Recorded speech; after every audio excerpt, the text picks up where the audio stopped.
멀티비타민 효과 없다. 먹지 마라. 안 드셔도 됩니다. 고기 드시면 거기 다 있어요. 오메가3 먹었더니 오히려 심장병을 다 악화시킨다. 이런 발표가 나왔어요. 우리나라 사람들 고추 좋아하잖아요. 뭐 청양고추까지 막 먹는 사람이 많잖아요. 먹지 말라고 하는 거예요. 비타민 C 먹지 마라. 비타민 D는 꼭 먹어라.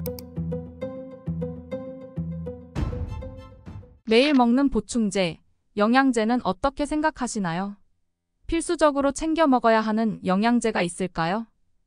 이 보충제 영양제도 이거 만만치가 않아요. 첫째, 제약회사에서는 이걸 어느 정도 먹어도 이제 큰 해가 없으니까 제약회사에서는 이게 자기네 기본적인 수입 라인이에요. 이게 그러니까 멀티비타민제 있잖아요. 비타민 B, C 다 들어있는 거. 그걸 갖다 엄청나게 먹으라고 해서 대부분의 사람이 멀티비타민을 먹을 거예요. 저희도 멀티비타민이 종류가 여러 가지가 있어요. 그래서 간혹 먹어요. 또 경우에 따라서는 자주 먹어요. 그런데 이제 이게 여태까지 하버드를 비난했는데 또 하버드에서 나온 결과를 인용해서 좀 죄송하긴 한데 하버드에서는 멀티비타민 효과 없다. 먹지 마라가 답이에요. 최근 답. 런던 그룹에서도 영국 그룹에서도 먹지 말라.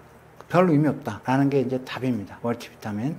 뭐 특별히 먹어서 큰 해는 없으니까 그냥 조금씩 그리고 먹어서 좀 기분이 좋아지고 피로가 풀리면 좀 먹어라 이렇게 얘기는 하는데 기본적으로 막 매일매일 2알씩 4알씩 먹지 말라. 안 드셔도 됩니다. 다른 고기 드시면 거기 다 있어요. 네. 그 다음에 비타민 C. 이제 비타민 C는 이제 이것도 이제 설왕설래가 많은 거죠. 이 서울대학의 교수님은 비타민 C를 메가도스로 먹어라. 그게 이제 이 성함은 제가 말씀을 드리면 좀 그분한테 신뢰가 될 수 있을 것 같으니까 서울대학의 해부학 교수님이신데 지금 이제 은퇴하시고 지금 이제 비타민 C 가지고 이제 환자를 보고 계시더라고요. 비타민 C를 그분은 하루에 3g 이상 먹어라. 이렇게 하는 거예요. 그리고 이게 무지하게 많이 먹는 거예요. 조그만 건 이제 하나에 100mg, 500mg 이렇게 되어 있기 때문에 1g 저도 먹어봤어요. 그분이 하도 먹으라 그래서 또 이제 저하고도 이제 이렇게 같은 분야에 있는 분이고 해서 그분이 그렇게 주장을 하니까 저도 먹어보지 않았겠어요?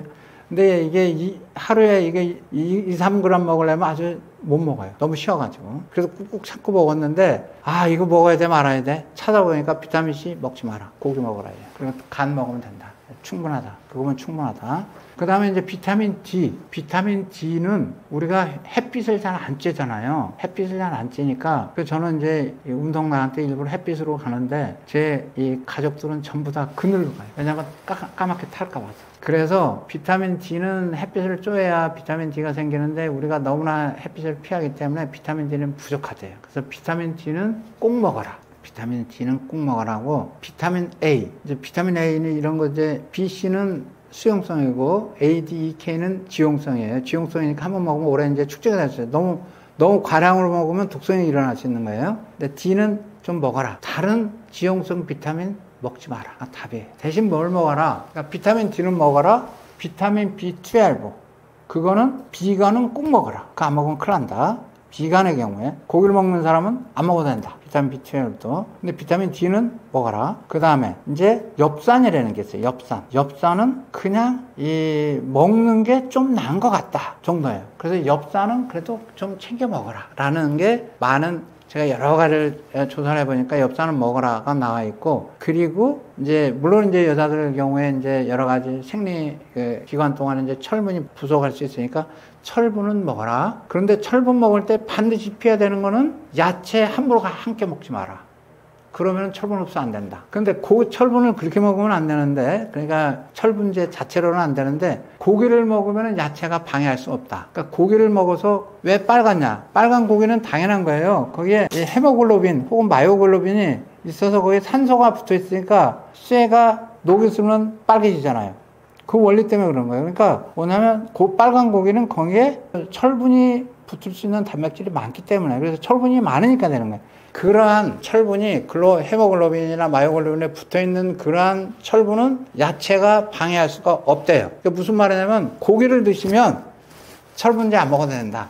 그리고 고기를 드시면 야채 먹어도 그런 상황에서 철분은 잘 흡수가 된다. 그러니까 고기를 드시라는 거고, 그것도 안 되면 이제 철분제 먹으면 꼭 야채는 조심히 드시라는 거고, 그 다음에 이제 마그네슘이라는 게 있어요. 마그네슘은 먹어야 되냐 말아야 되느냐 이렇게 어느 쪽에 영국 그룹은 먹어야 된다고 얘기를 하는데 또 이제 그 미국 그룹은 안 먹어도 된다 이렇게 얘기를 해요. 그러니까 그거는 이제 여러분들이 그냥 드시고 싶으면 그냥 매일 먹지 말고 일주일에 한 두세 번만 드세요. 그러면 그 정도면 충분할 것 같아요. 제가 보기에. 대신 요즘에 이제 새로 나온 게 있는데 요거는 이제 좀 다른 얘기죠. 프로바이오틱스를 먹으라는 거예요. 그러니까 야구르트를 먹으라는 거예요. 쉽게 말하면. 야구르트 밖에서 저도 이제 야구르트를 먹으라니까 사서 먹었어요.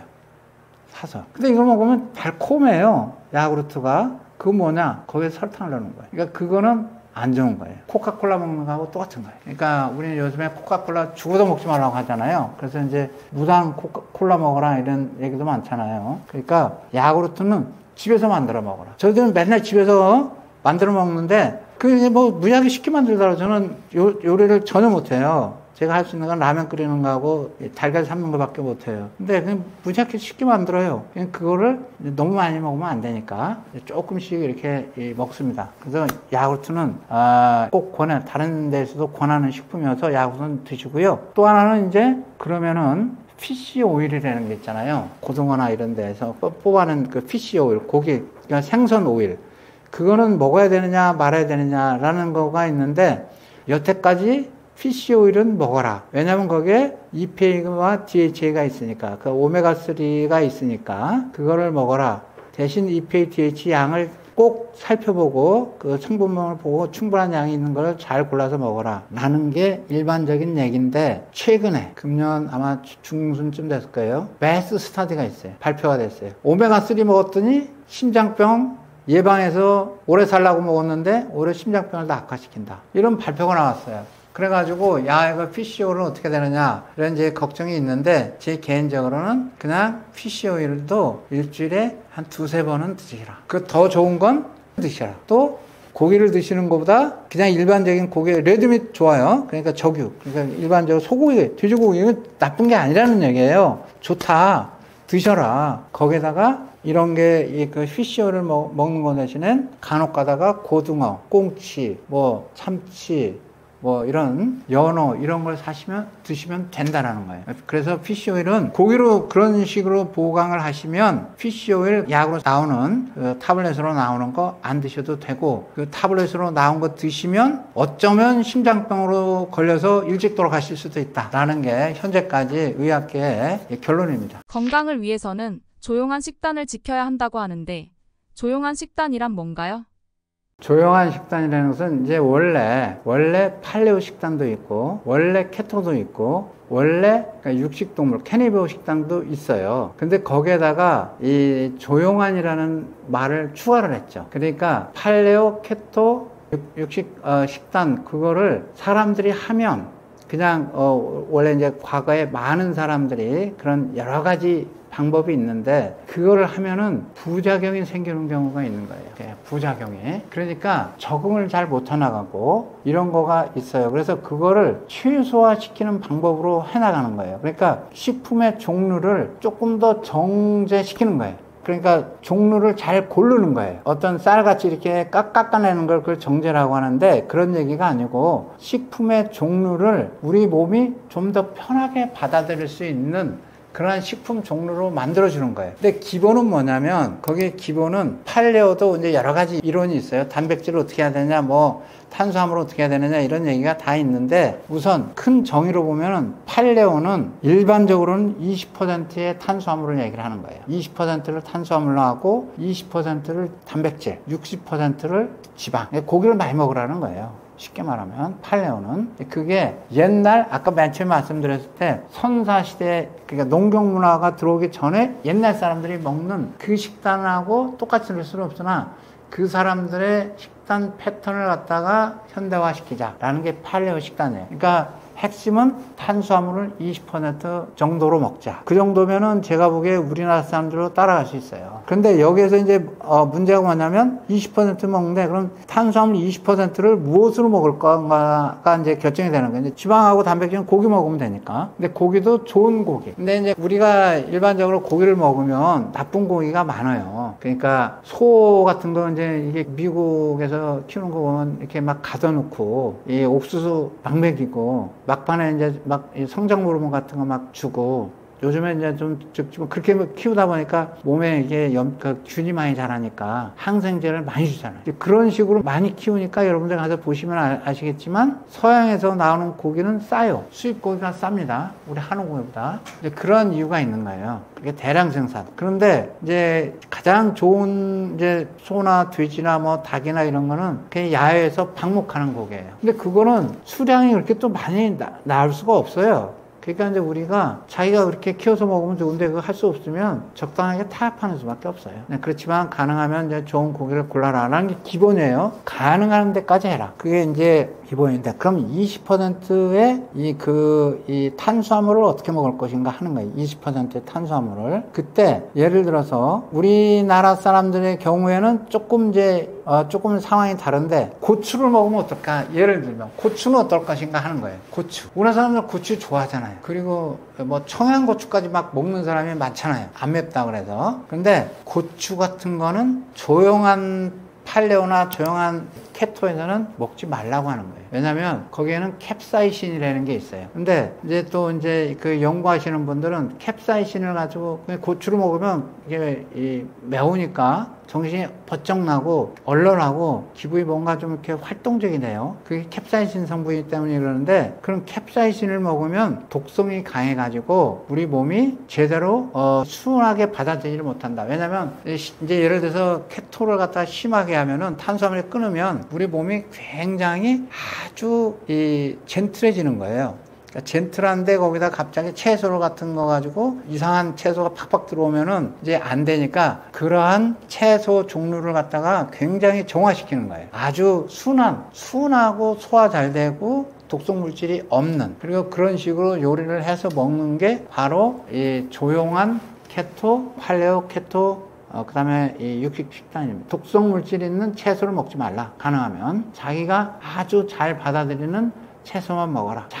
그것도 잘 조리를 해서 불에 잘 익혀서 그렇게 해서 먹어라. 이런 얘기입니다. 생으로 먹지 말고. 거기 이제 조용한 캐니버에는 일단 야채는 안 들어가는 거니까. 그렇죠? 그러니까 이제 조용한 캐니버에는 그러면 어떻게 하느냐? 이거는 조용한 캐니버는 개념이 이게 들어갈 때 바로 점프해서 바로 캐니버로 가지 말라 하는 거예요. 육식 식단으로 바로 가지 말고 일단은 조용한 팔레오, 이제 고기 먹고 거기다 아주 소화 잘 되는 야채 먹고 그거를 한 6주 정도 해라. 그리고 나서 조용한 케토 또 한 6주 정도 해라. 4, 6주나 이제 해라. 그리고 나서 케토로 가라. 이제 캐니버로 가라. 육식 식단으로 가. 이게 전형적인 패턴이에요. 전형적인. 그런데 이제 이 대신 조용한 케토는 생략할 수 있다.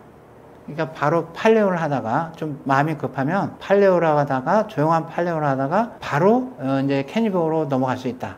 라는 게 또 다른 개념이죠. 근데 이제 대신 이게 막 이렇게 게 이런 거는 먹지 말라는 거예요. 이제 이 팔레오 식단에서는 그런 거보다는 일단 그냥 고기, 이게 소고기, 돼지고기, 뭐 닭고기 이런 걸 주로 먹고 거기에 내장 같은 거 잘 해서 먹고, 그다음에 이제 생선이라면은 뭐 연어, 참치, 그다음에 고등어 이런 거로 먹지 갑각류나 뭐 이런 거 그런 거 잘 먹지 말라라는 겁니다. 똑같아요. 그 하는 게 보면은 조용한 팔레오, 조용한 케토, 조용한 육식 식단에서 고기는 큰 차이가 없어요. 고기는 같아요.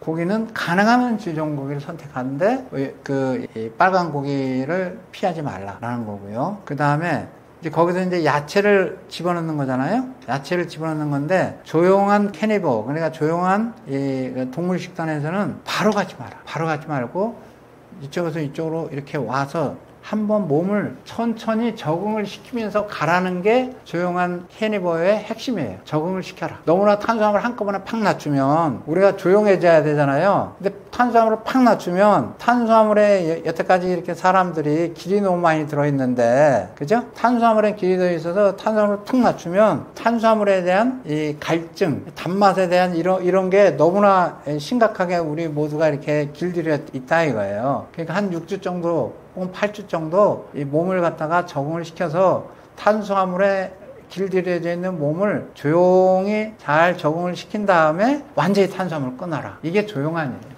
오늘 이제 이렇게 제가 드리는 말씀을 많이 드셨는데 아주 답은 간단합니다. 지금 우리 전 인류가 우리나라 사람들도 당뇨병이 저기가 한 약 40% 정도가 된다 그래요. 그러니까 거의 2천만 정도가 지금 그 당뇨병 위험성이 있는 거예요. 근데 이것도 인슐린 양을 측정을 안 해서 그렇지 더 많아요. 실제로는 더 많을 수가 있는 거예요. 그러니까 혈당이 정상이라 그래서 인슐린이 정상이라는 보장이 없는 거예요. 그러니까 혈당을 정상으로 유지하기 위해서 인슐린이 과분비가 되는 경우가 있는데 그 인슐린이 과분비가 되는 독성이 또 나쁜 영향이 너무 많은 거예요. 그러니까 우리가 식단을 조금만 조심하면은 이런 당뇨병, 그러니까 혈당이 높아지고 인슐린이 혈당이 이 고인슐린증이 해결될 수가 있는 거예요. 그냥 뭐냐? 탄수화물 적게 먹어야 돼요. 그럼 탄수화물 적게 먹어야 되면 우리가 이 마크로 뉴트리언츠에서는 다량 영양소에서는 세 가지예요. 탄수화물, 지방, 단백질이에요. 단백질은 약 20%를 먹으라는 거예요. 여러 가지로. 이제 물론 운동하는 사람은 좀 덜 먹고 좀 여러 가지 이제